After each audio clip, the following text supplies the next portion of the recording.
Good to see you also. Charles has had a long and distinguished career in the South Carolina United Methodist Church. Grew up actually in the Charleston area, went to Claflin College, it was then Claflin University. He has done about everything in the South Carolina United Methodist Conference that can be done. He's been a pastor. He has served as the director of the Conference Council on Ministries. He's been a district superintendent actually twice, including my district superintendent at one time. He also served a cross-racial appointment at Clemson United Methodist. Clemson was a predominantly white congregation. Charles served as their pastor, and he has just a wealth of stories to tell about race relations in the South Carolina Conference, the good and the bad, and experiences that he's had. Charles is just a really outstanding person. He's the kind of person that people like me say, and I'm not saying this flippantly, but we want to be like Charles when we grow up. And I'm just thrilled that he's here to share with us today. I know you're going to be blessed. And after he shares with us, you'll have a little bit of time for Q&A about some of the stories that he has here. But Charles, thank you so much for joining us this morning. It's great to have you. Am I still on? You're still on.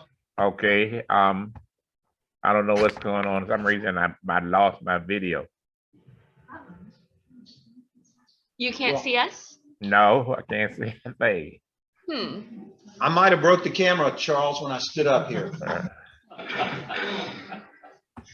Are you able to see me? We can see you, yes. Okay. Well, even though I can't see you, I'll go ahead and get started in the interest of time. As Smoke said, my name is Charles L. Johnson, and I am appreciative of him for the invitation to share with you today. Several years ago, while he was pastoring at Malden and I was his superintendent, I was invited to share some of my experiences with that congregation. Just a little about my background.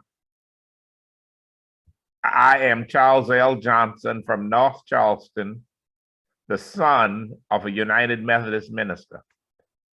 My father was a member of the South Carolina Conference for 39 and 3/4 years. He retired during the course of a year because of health reasons. I am from a family of 7 boys and 1 girl. I had a father who made no excuses to the fact that it was his prayer that out of 7 boys, at least one of us might enter the ministry or be called into ministry. I am the youngest of the 8 children. So for a long time, I guess it seemed as if his prayers were not being answered, but he continued that prayer. I grew up in Charleston, North Charleston. I often tell the story, typical childhood experiences. Often we will go to the city of Charleston with my parents, my brother, a niece who grew up with us, and myself. We would go into department stores, and once we were out of the sight of our parents, we had a ball taking a drink of water from the water fountains in the stores that were marked white. There were fountains there marked colored. That water was not cold. The water from the fountains that was marked white was always good, cool, refreshing water. But we had to get away from our parents in order to do that. Typical high school kid, a person who had been told most of my life by members of congregations that my father pastored that I would be a minister. I tend to have a loud voice And I guess when we had programs at church, that loud voice would always be there speaking. Or when we would have plays, I would usually have a major part in those plays, and people would always say, "You're going to be a minister." I rebelled against that idea. No, not me. Last thing in the world I would ever do, until I went off to college. And as has been mentioned, I attended Claflin College in Orangeburg. And in Orangeburg, it was during my sophomore year that there were civil rights demonstrations in Orangeburg. I'll never forget one Saturday afternoon, we were in the gym at Claflin watching intramural sports. And someone came from Trinity United Methodist Church with the word that the NAACP was looking for students who did not mind going to jail. And they were interested in students who did not mind going to jail because early Saturday morning, some high school students had been arrested for demonstrating outside of supermarkets. When that word came to the campus, several of my friends and I decided that we would go to jail. The NAACP was having meetings or rallies at Trinity United Methodist Church. And if anyone is familiar with Orangeburg, you know that Trinity Church is just across the railroad track from the campuses of both South Carolina State and Claflin. When the word came, several of us went to Trinity. There was a meeting going on being conducted by the NAACP, who told us they were looking for people who would go to jail because their idea was that we would flood the jails in Orangeburg since people were being arrested for participating in demonstrations. We were given instructions as to what we were to do. We were told that we were to obey the directions given to us by the police officers, and that we were to follow the rules and the direction. We were also told that when we were arrested, we were to, each person had to be arrested individually. They just could not say that the group of us was being arrested. So we went following directions downtown Orangeburg, past the square. And once we got beyond the square, we tied up traffic by marching back and forth across the street. As we did this, we were approached by the police officers who told us that we needed to obey the traffic rules, which we did not do because we were determined we wanted to be arrested. While we were talking with the police officers, it was very discouraging to see one police officer take a young lady by her hand and just pull her off the sidewalk out into the street. And as he pulled her off the sidewalk, he turned her loose and she just went sliding across the street. But we were told, we needed to watch ourselves in terms of what we did. We still marched back and forth across the street, tying up traffic, until finally we were told individually that we were being arrested. As we were told that we were being arrested, it was a very dreary Saturday afternoon. We were marched to the Orangeburg City jailhouse.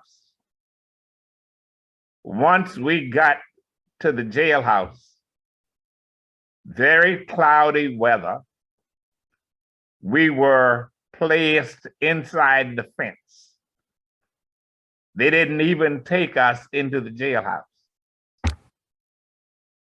Now, if you can imagine a group of college students on a Saturday afternoon being arrested. Word got to the campus that a large number of students had been arrested. Many of the teachers came to the jailhouse, and since we were in the yard, wanted to know what could they do for us? How could they help us? Well, bunch of college students on a Saturday afternoon, we left campus before supper.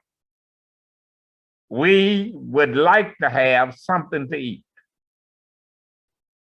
Many of those persons went and prepared sandwiches and other things and brought to us. We got the sandwiches and were able to eat them before dark. When it got dark, we were carried into the jail house.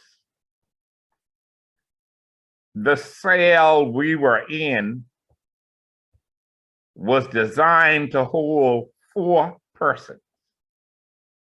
I know there was 25 or 30 of us in that cell.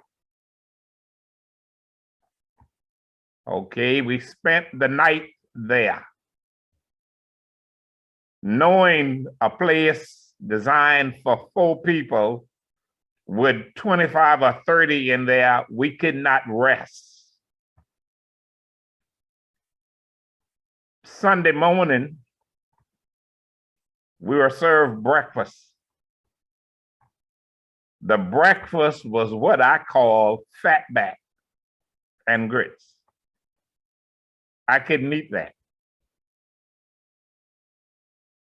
For dinner, for lunch that afternoon, they served chicken and rice.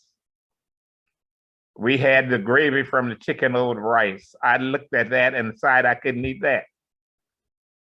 We took the food that they gave us and gave it to the people who were really in jail, as we say. About 3:30 Sunday afternoon, they came and got us out of the jail. We thought we were being released. But to our surprise, outside of the jailhouse was a bus.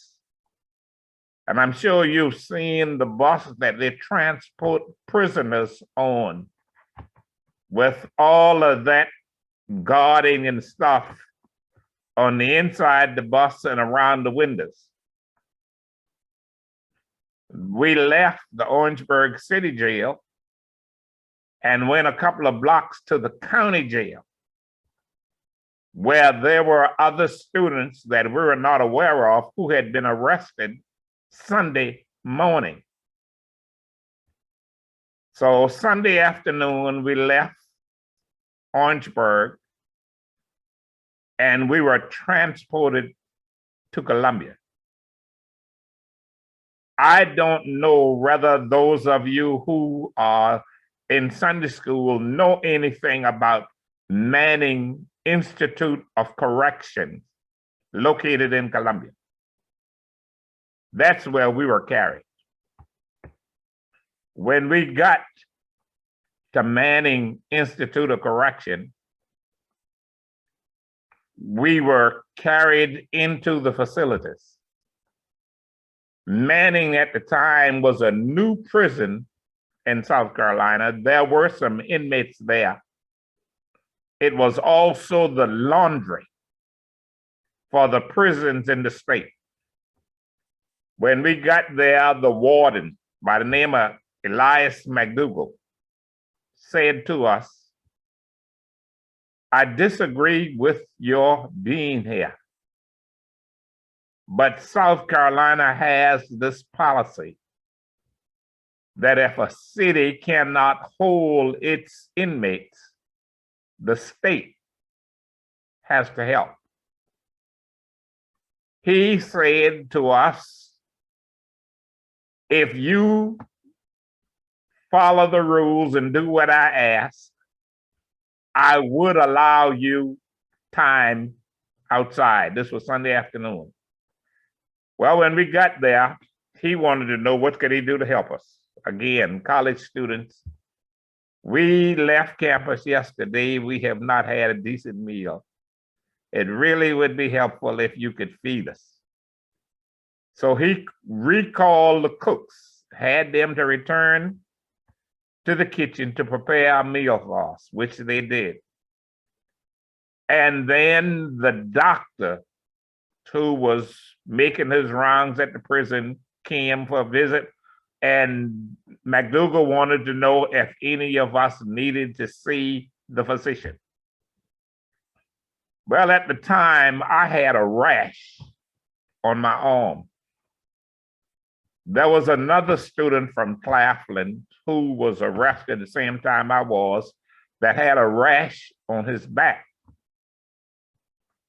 Once we saw the doctors, he said he was concerned about whether or not the rash that each one of us had would be contagious. Now, if you're in jail and you got a rash that may be contagious, you need to be separated from the other persons there.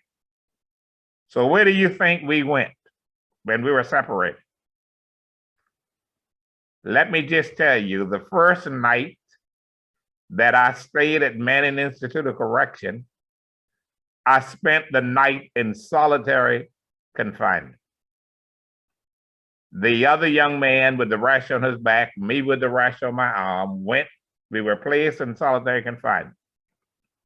And I always said there were some prisoners in solitary confinement. We could not see each other, but we could hear each other. In our cell, each one of us were in individual cells.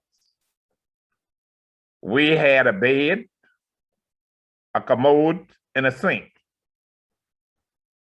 They locked the two college students in solitary confinement with the persons who were there. Once we were left, I guess the prisoners decided they would have some fun with these college students.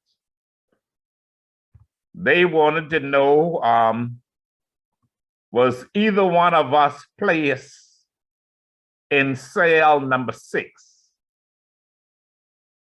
The young man who was arrested with me was in cell 6. Then the prisoners said to us, "Someone hung himself there last week." And every night we hear that person moaning and groaning. Well, my fellow student worried me all night long. Charles, are you asleep? Are you asleep? I can't sleep in here. I can't sleep in here. I don't know what's going on. I just can't sleep in here. So needless to say, we did not get much sleep that night. Monday afternoon, when the doctor returned to the prison, he decided that what we had was not contagious, so we could return where the other students were. We were placed in I call it almost like a hospital ward with 3 rows of bed in the ward. there were so many of us, they had lots of army cots also that were brought in, and we slept on cots. They had mattresses and stuff, but like I said, the prison was new. All of the beds were not put together. They gave us the stuff and said we could put them together. Well, you get a bunch of college students. We didn't come here to do any work. You know, we're not gonna put beds together. But we took the beds that were there and took the cots and rolled them up and put them and made ourselves a track. So we had a track meet the first night we were there. Just running and jumping across the tracks and all this stuff. I had a good time. Such a good time that McDougal decided, because we carried on, so he would not let us go outside. Now, I was arrested Saturday afternoon. Sunday afternoon, representative from the NAACP came by and they told us that they would get us out shortly, but that the folks in Orangeburg had decided that rather than security bonds, they were going to have cash bonds to get us out of jail. Well, Monday afternoon, the representative from the NAACP did not come by, so we were still in jail. Tuesday afternoon, when he came by and read the lists of names of people who were to get out of jail, most of the friends that went with me when we left the gym on Saturday to go to Trinity were released, but they did not call my name. So I had to stay another day. So I was in jail from Saturday afternoon until Wednesday evening.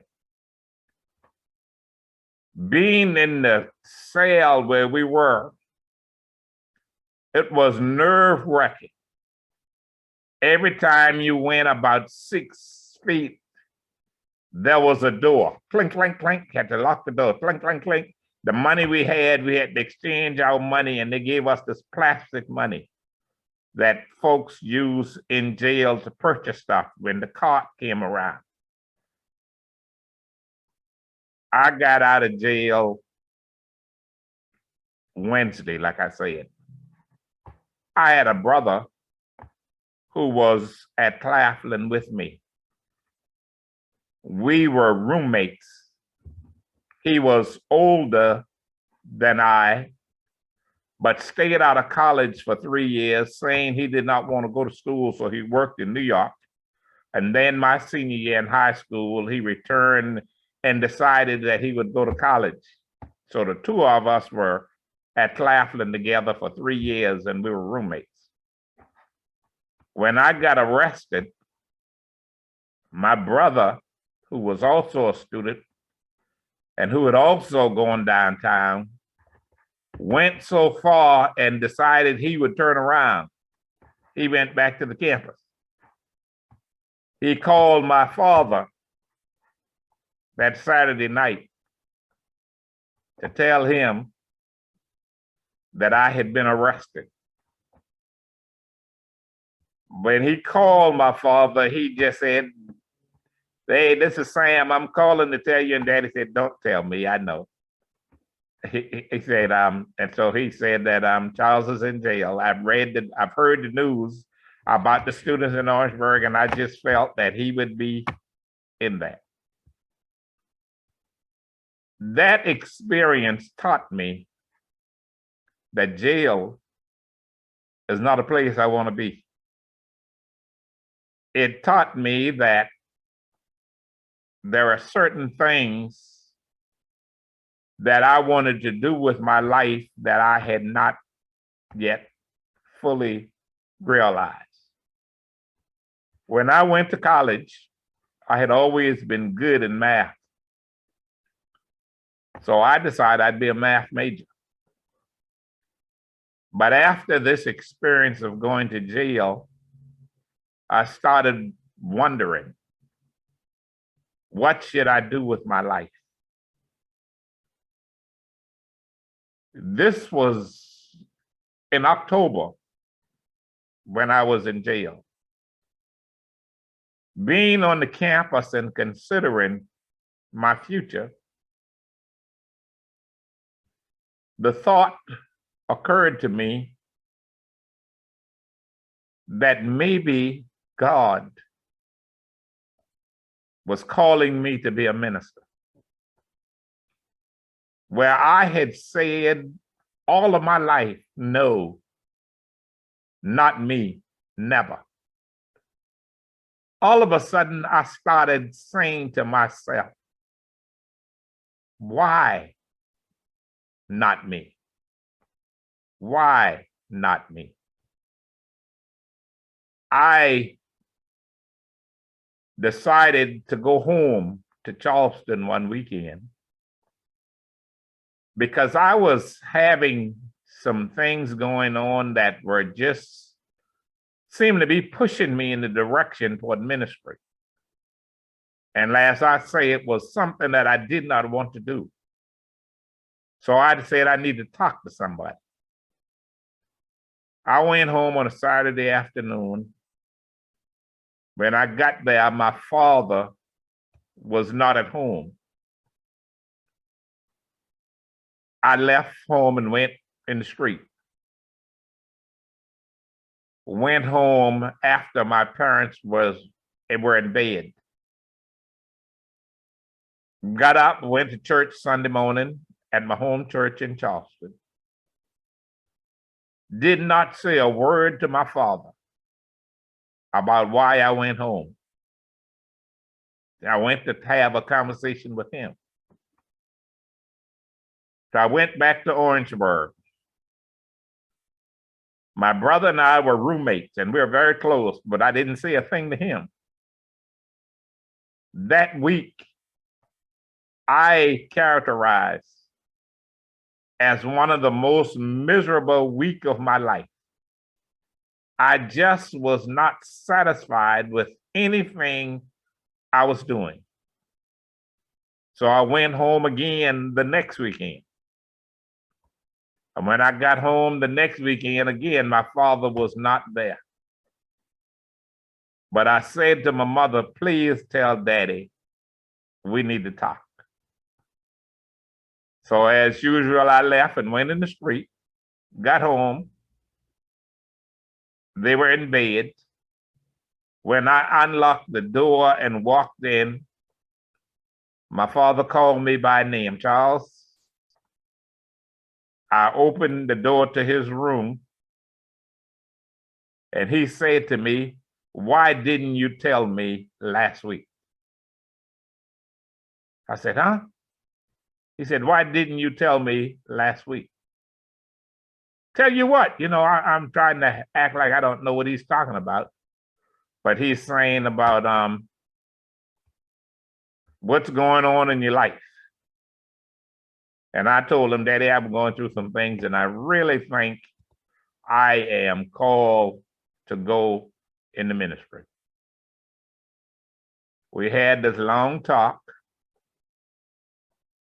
and I decided that my father wanted to know from me, well, what was I going to do about my math that I was planning to major in college? And I said, Daddy, if I'm going to go in the ministry, I'm going to change my major from math to religion and philosophy so that I can prepare myself to be ready to go to seminary. We went to church Sunday morning, and I grew up in the church. My daddy was assigned to pastor this church when I was 8 years old. These are the people who have always been telling me that I would be a minister. And I've been saying, no, not me. So I went to church that Sunday morning, and I just told folks that I thought God was calling me into ministry. And I had decided that I needed to respond positively to that call. Well, you can imagine the expression in the church that day. I returned to Claflin Sunday afternoon, and now it's time for me to talk to my brother. So I went when I got to Claflin Sunday afternoon, he was in the student center, and I went to the student center and said, Sam, we need to talk. And of course, he came out wondering, what's going on? There's something wrong at home, why am I getting back coming to call him? We need to talk. I said, Sam, I've decided that God is calling me in the ministry. And I've decided that if God's calling me and this is what I'm going to have to do with my life, I am going in the ministry. And he said, you're going to do what? And I said, I'm going in the ministry because I'm convinced that God is calling me in the ministry. Did you tell anybody this weekend? I said, yeah. I told my father. I went and told the congregation as well. He couldn't understand why would I do that. He could not understand what would make me want to go into the ministry. 6 years later, my mother had passed. I was in seminary. Sam and his wife was living in Charleston with my father. After my mother died, I started calling my father every Sunday morning. So this particular Sunday morning, I called and he said, your brother wants to talk with you. And I said, okay. So he put Sam on the phone. And when he put Sam on the phone, Sam said, Charles, I've decided that God is calling me into ministry. And I just want you to know I'm going into ministry. So I gave the question back to him, why? What made you decide to do that? And he shared with me his experience. Okay, now let me move on. I finished Claflin. I went to ITC Gammon Seminary in Atlanta. During my second year of seminary, I was selected to serve as an exchange student to go to the Mennonite Biblical Seminary in Elkhart, Indiana. Now, if you know anything about the Mennonites, you know that's a whole nother world from what I am accustomed to as an African American in the South. But I went to Elkhart, only Black student in the seminary there. But the Mennonites had two seminaries, one in Elkhart and one 15 miles away in a place called Goshen, Indiana. I lived on the Elkhart campus, but we went to class at Elkhart 3 days a week and Goshen 2 days a week. I was scheduled to be an exchange student for a year. However, I only stayed 6 months. I stayed one semester because when I came home for Christmas that year, my mother, who had a history of heart ailments, was not well. In conversation with my parents weekly and my family, they would say, Charles, your mama's not doing well, but they never did go into any kind of detail. When I came home for the Christmas holidays, my mother was ill. And I decided that I could not return to Indiana to be an exchange student with my mother in the condition she was in and not be able to get home to visit her. But my parents insisted that I return to Indiana and finish the semester. And then I could transfer back to Atlanta. At the end of the semester, two brothers of mine and their wives drove from Charleston to Elkhart to pick me up. We got home on a Saturday afternoon. And when I saw my mother, something I very seldom do, I did not go to church that Sunday. I wanted to stay home with her.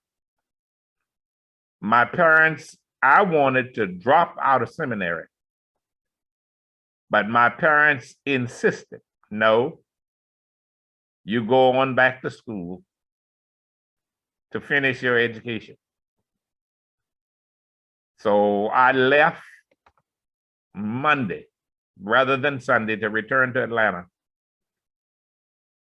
Got there Monday afternoon and registered and got a telephone call. My mother had just passed. So I returned to Charleston. My mother died that Monday. We buried her that Saturday. I told my father that Sunday, you know, I'll go to church and take care of service. You don't have to worry about that. You know, you can stay home.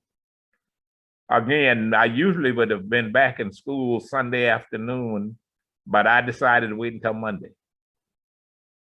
Monday, we got a telephone call that my father's youngest sister had died. So I stayed out of school the first 2 weeks of the semester, but I did return to Atlanta, the seminary, because that was my mother's wishes, my parents' wishes. I finished seminary in 1969. In 69, I was ordained an elder by Bishop Paul Hardin, the first African American that Bishop Hardin ordained as an elder. In South Carolina, there were two Methodist conferences. We refer to them commonly as the 85 and the 66 conferences. The 85 conference was the former white conference that was organized in 1785, and the 66 conference was the African American conference that was organized in 1866. In 1968, when the Methodist Church merged with the Evangelical United Brethren Church to form the United Methodist Church, the decision was made that the church needed to eliminate the racial structures that were in existence at the time. Let me just say a word. In 1939, there was the Methodist Church South, the Methodist Church North, and the Methodist Protestant churches. Those three churches merged in 1939. And when they merged in 1939, the decision was made that there would be 5 jurisdictional conferences in the United States based on geographical location. We had a southeastern jurisdiction, a south central, a northeast, a north central, and a western. At that time, there was also another jurisdiction created known as the central jurisdiction. It doesn't matter where you lived. If you were African American, you were in the central jurisdiction. Now, African Americans disagreed with this concept from its beginning, but that's the structure that was approved.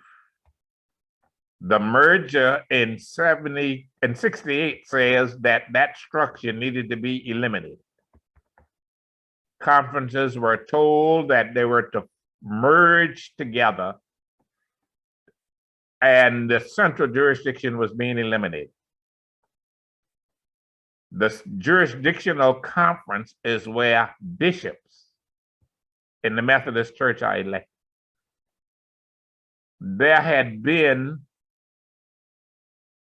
Bishop, well, James Thomas, who was from South Carolina, that worked with the Durham Board of Higher Education at the time in Nashville, but he was a member of the South Carolina Conference. He was elected bishop in the central jurisdiction, but the bishops in the central jurisdictions were moved or distributed across the 5 jurisdictions. So that our Bishop Thomas went to the North Central jurisdiction. He was bishop in Iowa, and he was bishop in Iowa for 12 years. But to return to South Carolina, the South Carolina 2 conferences merged in 1972. And we became under one bishop in 68. But like I said, Paul Hardin was our bishop, but we still had 2 conferences. We had a black conference and a white conference. In 72, the 2 conferences merged.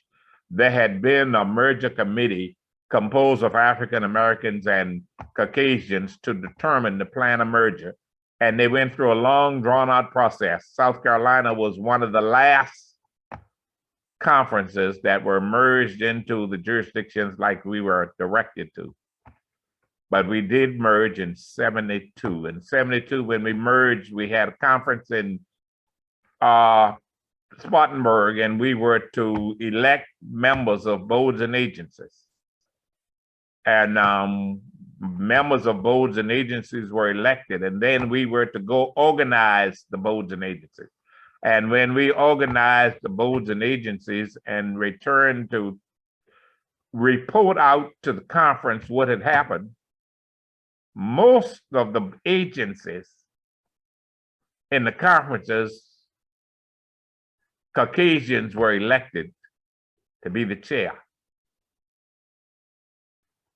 And as the boards and agency reported this out, many of us African Americans were very displeased with this. And we complained and protested and just say this is not right. And there was heated debate going on the conference floor about what happened.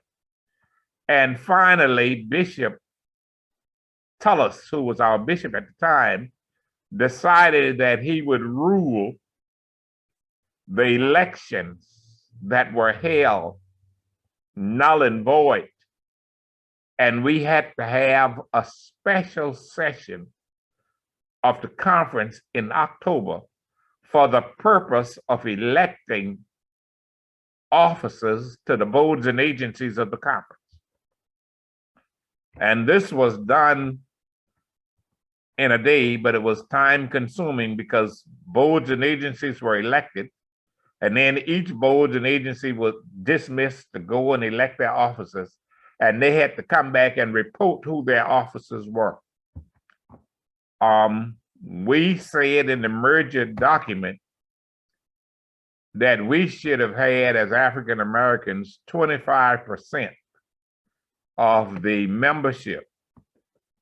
And we felt we should have gotten 25% of the chairpersons of boards and agencies, because, you know, we had been in a conference by ourselves for over 100 years, and we had all the chairperson, and we were able to conduct our business.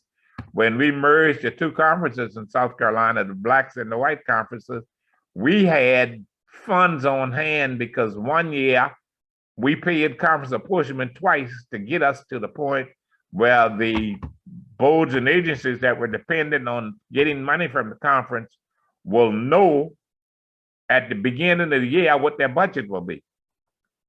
And when we got finally the special election, we were elected as African Americans chair of religion and race, chair of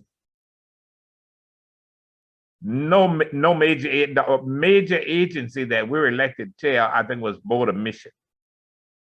But anyway, we finally got that. And when we merged the conferences, the decision was made that we would have 12 districts. And we would have for 12 years, at least 25% of the superintendents would be African American. it was very interesting when we did this. I had been assigned as the pastor of what we call the Clover Charge in Clover, South Carolina. And we were going to have come into Clover an African American as superintendent. As the boards and agencies within that district were going through their process prior to the two districts actually coming together, or prior to the blacks being merged into the Rock Hill district, people were meeting, trying to get to know one another and trying to elect district lay leader, United Methodist women, and officers for the district, lay leaders, and all this kind of stuff. The word started floating around that since we were going to have an African American superintendent, we did not need to have an African American UMW president. We did not need to have an African American lay leader. We did not need to have an African American Methodist men president. So I just simply asked the members of my church, well, when you go to the district meeting and someone say this, would you just raise the question, does that mean that all of the districts that have white superintendent will not have a white UMW president, will not have a white district lay leader, will not have a white United Methodist men president? That got to be an interesting conversation. When we did merge the districts, however, I was pastoring in Clover, South Carolina. Within the Clover, York Clover sub-district, or the Rock Hill district as we call it, there were 7 charges. 2 blacks charges pastored by myself and my brother. I was at Clover, my brother was at York. Believe it or not, between the two of us, we had 7 churches. There were 5 white appointments, but we had the best relationship among the ministers. And that York Clover cluster, right after we merged in 1972, that I've had with any group of United Methodist ministers since then. There were 7 of us. We decided that we, minister and spouses, would get together on the 4th Monday night of each month at one of the parsonages for a covered dish supper. We did that for years. We also decided that we would bring the youth in that cluster together on the 2nd Monday night of each month for youth activities. And that went on for a while. I left Clover and went to King Street to serve as pastor of Mount Zion Church in King Street. I stayed in King Street for 8 years. During the time I was in King Street, I decided that I would run for school board. In Williamsburg County, it's a predominantly black county. Most of the Caucasians in Williamsburg County were in the private school. We had a superintendent of education in that county who had been serving for over 20 years. He was a superintendent, but when he announced his retirement was when the county delegation finally got legislation passed in the state that, because Williamsburg County had an elected superintendent of education and an appointed school board. Now, I'm sure that's a foreign concept to most of you because most places it was just the opposite. So while I was in King Street, they decided to make the switch so that we would have an elected school board who in turn would hire a superintendent of education. So I decided to offer myself as a candidate for school board, was elected. And when I was elected, there were There was a new school board, consisting of 9 people. There were 5 Caucasian and 4 African American. I was elected to serve as chair of that school board, which I did, I think, for about 4 years before I left Kingstree. Also had the opportunity to serve on the state school board association level. Very interesting experience. Like I say, Williamsburg County is predominantly African American. We have a number of African American churches, United Methodist churches in Williamsburg County, which says that there are a number of African American pastors there. We had a ministerial association, which was very active. I was in the ministerial association. While I was in the association, we had a young lady that came to serve as an associate pastor at one of the Caucasian churches. And she shared with me that she was told by the senior pastor not to associate with the ministerial association. I said, why would he say that? She said, well, he just said there are too many African Americans in the ministerial association. Now, mind you, this person who was giving this advice never did participate in that association at all. I left Williamsburg County and went to Rock Hill as the district superintendent. Would you believe that one of the pastors who went with me to Rock Hill was my colleague from Williamsburg County, who had told his associate not to participate in the ministerial association because there were too many African Americans in the association. So one day, not to try to